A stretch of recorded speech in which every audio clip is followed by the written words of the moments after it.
कहानी हिमानी नाम के एक छोटे से गांव की है। हिमानी गांव के लोग साधारण जीवन जीते थे। इस गांव में ज्यादातर किसान थे जो अपनी आजीविका के लिए बारिश पर निर्भर रहते थे। इसी गांव में श्याम नाम का एक किसान रहता था। श्याम मेहनती और ईमानदार था, लेकिन वह हमेशा अपनी किस्मत को कोसता रहता था। और आखिर कोसे भी क्यों ना, श्याम बहुत मेहनत करता था, परंतु उसकी फसल कभी समय पर नहीं पकती, और जब पकती तो बारिश या सूखा सब बर्बाद कर देता। यह कहानी उसकी बदकिस्मती और एक अद्भुत मोड़ की है। एक दिन इसी तरह काम करने शमू सुबह सुबह अपने खेत पर पहुंच जाता है। श्याम के पास एक छोटी सी जमीन थी जो अगल बगल से दूसरों की जमीन से जुड़ी हुई थी। रामू जब अपने खेत पर पहुंचा तो वो देखता है उसके अलावा अगल बगल के खेतों पर काम करने कोई भी नहीं आया है। यह क्या, अब तक कोई नहीं आया? लगता है किसी को कुछ पड़ी ही नहीं है। चलो, अब इनके लिए तो मैं कुछ नहीं कर सकता, पर कम से कम अपने खेत का काम तो कर सकता हूँ। फिर श्याम अपनी कुदाल लेकर अपने खेत पर काम करने लगता है। काम करते करते सुबह की दोपहर हो जाती है, पर श्याम अपने काम करने में इतना व्यस्त था कि उसे तो समय का पता ही नहीं लगता है। तभी थोड़ी देर में उसकी पत्नी गौरी उसके लिए खाना लेकर आती है। गौरी की आवाज सुनकर श्याम को समझ आता है कि दोपहर हो गई है। अरे, ये क्या दोपहर हो गई? समय का तो पता ही नहीं चला। चलो, अब गौरी खाना लेकर आ गई है तो खाना खाकर थोड़ी देर आराम करके फिर काम करता हूँ। श्याम गौरी के साथ खेतों के पास वाले पेड़ के नीचे बैठकर खाना खाने लगता है। क्या हुआ जी, लगता है आज कुछ ज्यादा ही थक गए हो। हाँ, आज सुबह से लगातार खेतों पर काम कर रहा था। सुबह की दोपहर हो गई, पता भी नहीं चला। हाँ, तो आपने थोड़ी देर आराम क्यों नहीं किया? मैं क्या करता, अगल बगल के खेतों पर कोई काम करने आया ही नहीं, तो मुझे लगा अभी दोपहर होने में समय है, इसलिए मैं भी लगा रहा। क्या हुआ, अब तक कोई आया क्यों नहीं खेतों पर काम करने? वही तो इन लोगों का ही सही है, जब मर्जी आते हैं, जब मर्जी जाते हैं, और एक मैं हूँ जो इतनी मेहनत करता हूँ। फिर भी पता नहीं कैसी किस्मत है मेरी, जो हमेशा कोई ना कोई बहाने से मेरी मेहनत बर्बाद कर ही देती है।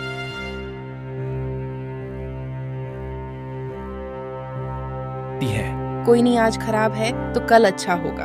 गौरी, पर ये कल कब आएगा? कब मेरी किस्मत मेरा साथ देने लगेगी? मैं जब सोचता हूँ कि इस बार कोई परेशानी नहीं होगी, तो फिर कहीं ना कहीं से कोई ना कोई परेशानी आ ही जाती है। कभी कभी तो मुझे लगता है कि विधाता को भी मुझे परेशान करने मजा आता है। आप निराश मत हो, ये देखिए, आप बस अपने मेहनत पर ध्यान दीजिए। मुझे पूरा भरोसा है कि आज नहीं तो कल आप खुद मुझे कहेंगे कि लगता है किस्मत मेरा साथ दे रही है। देखते हैं गौरी, ये समय कब आता है।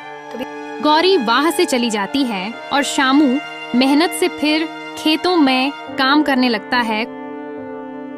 कुछ देर बाद हरी वहाँ आता है और शामू को काम करता देखता है। तभी हरी उसे आवाज लगता है, अरे शमू भाई, आज इतनी जल्दी आ गए काम करने? जल्दी कैसी हरी भाई, दोपहर हो चुकी है। तुम आज कुछ ज्यादा ही देर से आए हो। हाँ भाई, आज थोड़ा देर से उठा था तो सोचा दोपहर का खाना खाकर ही जाता हूँ खेत पर तुम्हें क्या हुआ है शमू भाई? खेत को देखकर लग रहा है तुम्हारा पूरा काम हो गया है, पर तुम्हारे चेहरे को देखकर लग रहा है काम अब तक शुरू भी नहीं हुआ है। नहीं भाई, ऐसी कोई बात नहीं है, वो बस अपनी किस्मत को लेकर थोड़ा परेशान था। अरे शामू भाई, कब तक अपनी किस्मत को कोसते रहोगे और कब तक किस्मत के भरोसे चलते रहोगे? अब किस्मत को कोसू नहीं तो क्या करूं भाई? तुम तो जानते ही हो ना, पिछले साल बाढ़ आई, फिर सूखा पड़ गया था, और अब जब इस साल कोई प्रकोप नहीं है तो दिन ब दिन मंडी में अनाज के दाम गिर रहे हैं। भाई मुझे एक बात बताओ, हम दोनों के खेत एक दूसरे के अगल बगल में है, यानी तुम्हारे खेत में जो आफत आई होगी वही मेरे यहाँ भी हुआ होगा, पर मैं तो नहीं कोस रहा अपनी किस्मत को। हाँ, मैं भी मानता हूँ कि किस्मत का साथ बहुत जरूरी होता है, पर सुनो भाई, मेहनत का फल जरूर मिलता है। कभी कभी हमें किस्मत को बदलने के लिए खुद कदम उठाने पड़ते हैं। कुछ समझा नहीं भाई, जरा विस्तार से बताओ। शामू भाई, तुम खेती के अलावा क्या करते हो? शाम हरी का ये प्रश्न सुनकर थोड़ा चौंक जाता है। उसे लगा कि शायद हरी के पास कोई ऐसी बात है जो उसकी समस्या का समाधान कर सकती है। हरी भाई, मेरे पास खेती के अलावा और कोई काम नहीं है। मेरे पिता और दादा भी यही करते थे। पहले दादा की जमीन पिताजी को मिली थी, और अब मुझे, तो हम हमेशा से अपनी जमीन पर ही निर्भर रहे हैं। देखो भाई, वो पहले का समय था जब खेती किसानी से तुम अपना और अपने घर वालों का पालन पोषण कर सकते थे, पर अब तुम्हें उसके अलावा भी कुछ करना पड़ेगा। हरी भाई, खेती के अलावा क्या करूं? भाई मैं तुम्हें बताऊंगा, नहीं दिखाऊंगा।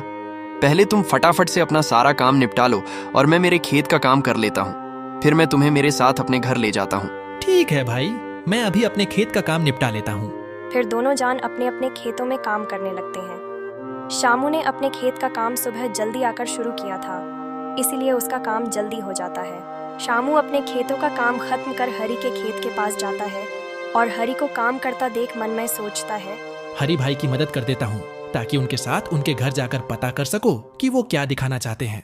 हरी भाई रुको, मैं आपकी मदद कर देता हूँ ताकि आपका भी काम जल्दी हो जाए। ठीक है। फिर क्या था, शाम भी हड्डी के खेत में उसके काम में मदद करने लगता है। शाम के मदद करने की वजह से हरी के खेत का काम भी जल्दी हो जाता है। धन्यवाद शामू भाई, आपकी वजह से आज मेरे खेत का काम जल्दी हो गया, इसलिए मैं तुम्हें अपने साथ अपना ये राज बताने लाया हूँ।